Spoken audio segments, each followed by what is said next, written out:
all of my knitters and crocheters out there. If you're looking for high quality yarn that is absolutely gorgeous and soft to the touch, you're gonna love this one that I got from KnitPro. I'm Gina with WTI, and I use the Symphony hand-dyed yarn to make this gorgeous sweater. Now, I'm not touting my own capabilities. It's really the yarn. This is 70% extra fine merino wool and 30% silk.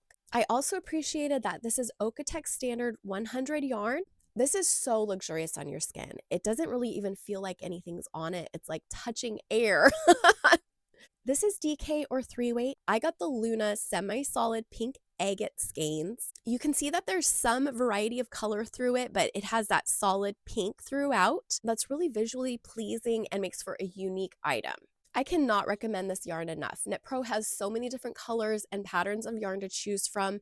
They're soft, they're durable, and they're just top of the line. And that's my point of view.